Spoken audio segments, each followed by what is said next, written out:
There's more to Formula One than just being the fastest driver. Every race is a showcase of F1's technical side and the rules that dictate Grand Prix racing. This can be intricate and difficult to understand, but don't worry, whether you're new to the sport or just want a refresher, we've got you covered.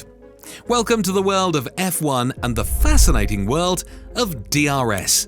So, how does DRS work? Let's dive in. DRS stands for Drag Reduction System. It's a movable flap on the rear wing of an F1 car designed to make the car go faster. When closed, the flap is an integral part of the wing, creating downforce. But with the push of a button on the steering wheel, the driver can move the flap to an open, horizontal position. This reduces drag and increases top speed, giving the driver a performance advantage on the straightaways. The flaps of the DRS are a remarkable feat of engineering. When closed, they are an integral part of the rear wing, generating crucial downforce.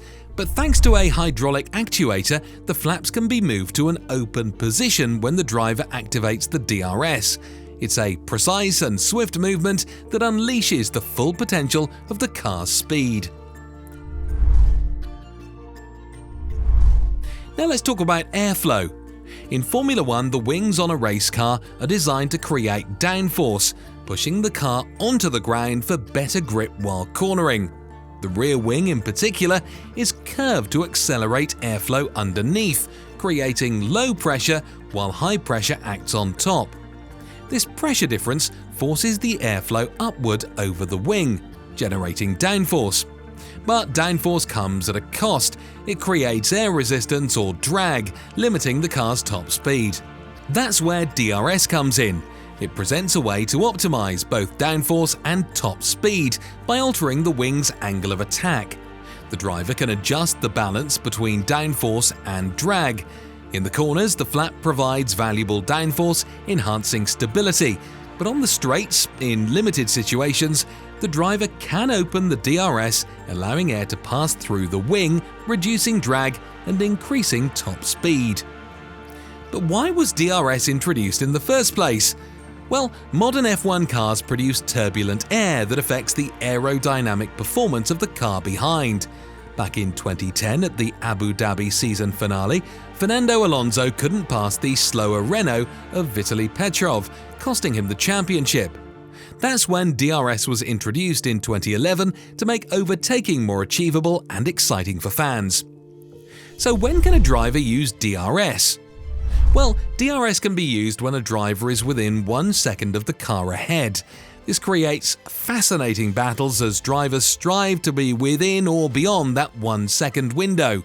However, if multiple cars are within 1 second of each other, the DRS advantage is negated for those behind the lead car. Being within 1 second and having DRS enabled doesn't guarantee an overtake. DRS zones are designed to help a driver catch up with the car in front, but most passing moves still happen under braking for the following corner. It takes skill, timing and strategy to make the most of the DRS advantage. Every circuit has designated DRS detection points and activation zones. If a driver is within a second of the car ahead at the detection point, they can open the DRS for the entire following activation zone. The number of zones varies from circuit to circuit, depending on the track's characteristics and overtaking opportunities. For example, the legendary Monaco Grand Prix circuit, known for its lack of overtaking, has only one DRS zone. It's located on the start-finish straight, which is the only straight deemed safe enough for DRS use. On the other hand, the Australian Grand Prix at Albert Park has the most DRS zones of any circuit, 4 to be precise. However, these zones are served by just 2 detection points, offering strategic opportunities for drivers to maximize their DRS advantage. There are rules governing the size of the DRS opening, adding to the drama of the 2021 world title battle between Hamilton and Verstappen. Hamilton's car exceeded the permitted 85mm gap for the DRS opening during qualifying in Brazil. As a result, his qualifying time was disqualified, and he had to start the race from last place. The championship battle remained intense as Verstappen capitalized on the DRS advantage to secure valuable points. Now that you know how DRS works, let's unravel the mysteries of flags used in Formula One. These flags play a crucial role in communicating messages and warnings to drivers on the track. Let's dive into the world of flags. When you're hurtling down the track at 200 miles per hour, flags become vital in informing you about track conditions. Here's what each of them means. The yellow flag signifies an incident ahead, cautioning drivers about potential danger. When a driver sees a double yellow flag, they must significantly reduce their speed and be prepared to stop if necessary.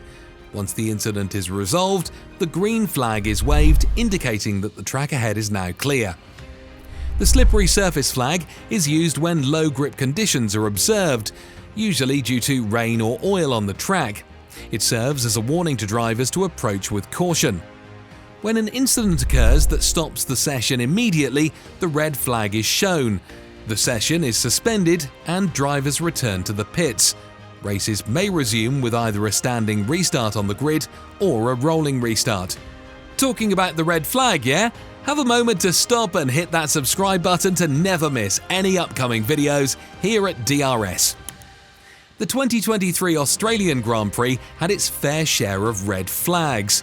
The race saw a record 3 red flags due to separate incidents that spread debris across the track.